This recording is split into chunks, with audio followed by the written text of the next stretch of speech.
Absolute dynamite. Oh my goodness. Huey. All we do is stare. Andrew McCART, IFL TV in association with MTK Global. I'm here in Monte Carlo. With me I've got none other than Savannah Marshall. How are you? I'm good, I'm really good. You've got a big smile on your face. You've just done the, I think it's before the bell with Dan Barker and Chris Lloyd. How did you enjoy that? I really enjoyed it, yeah. You get used to the cameras in your face, ain't you? I am. You said off camera that you secretly love the cameras. I mean, I feel like a bit of a diva. Do you? That's what I'm gonna. That should be your new name, Savannah the Diva. No, someone's already got that. Who? Undisputed super middleweight champion, Francine Cruz. She's called the Diva. Well, I can't have that one. But if you beat her, you can take the name and the titles. I'll let her keep it. Well, we're here in Monte Carlo. Unfortunately, you're obviously Team Fury, but the news broke this morning that Huey, obviously, he had it looked like, was it a flu or something like that, a chest infection? Yeah. He hasn't been the best all week, and he's just got worse as the days. So the decision was made to pull him out, which I think was the best decision anyway. But as a boxer, you find it hard to make that decision yourself, don't you? You don't want to let people down, and it's absolutely gutted. You know yourself, like we're going training for like 8, 9, 10 weeks, coming out to a place like Monaco, this beautiful venue that we're in right now. I mean, it must be heartbreaking for not just Huey but Team Fury as well. Well, we've just done a 2-week camp in Holland. Oh, have you? Yeah, so I kind of like jumped on the bandwagon and joined in. So I've seen all the hard training he's done and the sparring. There's some big men out there. So he's absolutely gutted, really gutted. Well, are you going to stay here and enjoy the rest of the fights? I mean, you got an early flight home, what's happening? I actually look for flights home, but there is none, so I'll stay and watch the boxing. Well, why not? Definitely. I mean, you're a boxing fan as well as a boxer, you know?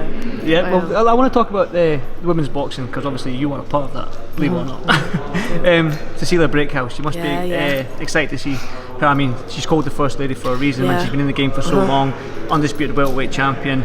I mean, just talk to me a little bit about Cecilia. Yeah, so, God, she's like, it's had the pound for pound. She was a first lady. She's a bit of a fangirl, really. That's what I am.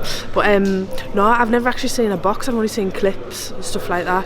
She's been out the ring for a year, so it'll be interesting to see. Especially with her age, she's 38 now. But you could see on the skills yesterday, she's an absolute athlete, and she's in good shape. She looks strong, and she looks fit. So it'll be good to see. I mean, seeing somebody like Cecilia BRAEKHUS, does that give you inspiration? I mean, all the undisputed titles and stuff like that, are you thinking to yourself, oh, maybe one day that's going to happen to me, whether that be at super middleweight, whatever you're going to end up, I don't know. Yeah, definitely. At the press conference when they had all their belts on the table, I thought, wow. There was too many. Yeah, there was. There was too many. I mean, some of the other fighters were sharing the belts because they went half around the table, so. I actually thought, God, imagine carrying all them through, like, in customs and your hand luggage. I thought, it's a bit of a stress I'd love to have, really. Well, you've got Peter Fury to carry one, you have Huey Fury to carry another. You've got people there to carry your belts. Yeah. I mean, there's also talk if Cecilia comes through this tonight. Katie Taylor's been mentioned. Eddie Hearn's mentioned the Katie Taylor. Whether Cecilia comes down to like 142 and Katie moves up because she has fought at 140. I mean, you said you haven't seen much of Cecilia, so probably best getting your opinion later on after you've seen her fight. But what's your thoughts on that fight, Katie Taylor, Cecilia BRAEKHUS? Well, like I said, just with Cecilia's age, I'd be interested to see like how she gets on tonight. She's really smart, really technical, smart boxer. So that's what I'm excited to see. With the Katie thing, I think Katie's just got like youth on her. Katie's smart, like you seen her last fight. She done what she had to do. She boxed on the back foot. She caught her coming in. So I think it'd be a real chess match. Definitely, that's probably one of the first female fights that can probably headline a card, I think. Yeah, 100%. Like that, definitely. Well, I've got to talk about you, I suppose. I mean, I was in York Hall last month. Yeah. You bumped into somebody. I mean, somebody I've mentioned, every single interview with you, I've mentioned her name. Claressa Shields. Yep. How was it bumping into her for the first time and however long ago? We met a couple of years ago when I was in Vegas training.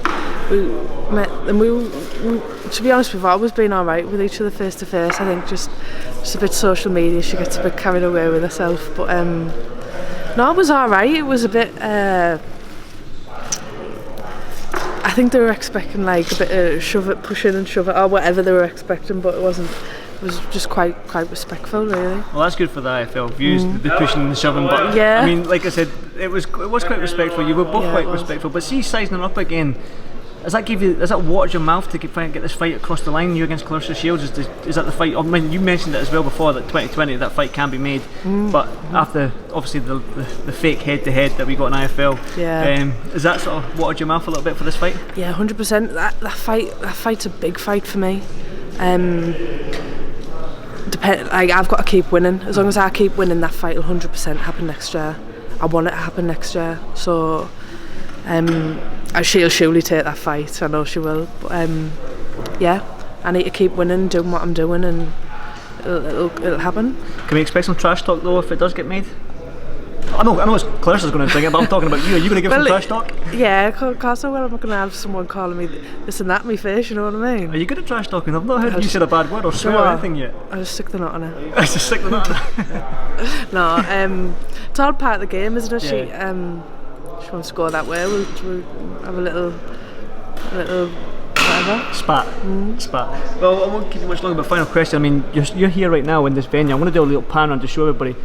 I mean, look at the chandeliers ain't on just yet, but they're going to go on tonight. The ring. I mean, it's something else. Would you like to fight here one day? I was just sat ringside there. How amazing! This is like a once in a lifetime opportunity. Everyone on the card tonight. Wow. You can look back and say, "Oh, I boxed there." I know. It's amazing. And you can go down this corridor here through them doors. And that's where James Bond plays blackjack. We're on about the tickets. So the lowest ticket was £400. So it'd be like that. There, and there's the ring. Goes up in thousands. There. Yeah. It's crazy, isn't it? Thousands, yeah. You said, you want to get a chip, don't you, from the casino? So if anyone's like a €1 chip. A €1 chip. I don't think it goes that small. That's what I mean. Well, we'll tell you what. I'll go in there and have a bet, and if I win, I'll give you a chip. Promise you. Good. Right, so right, Savannah, I won't keep you much longer, but thank you for this IFL TV. Cheers. And see you tonight at the fights. Thank you. It is special.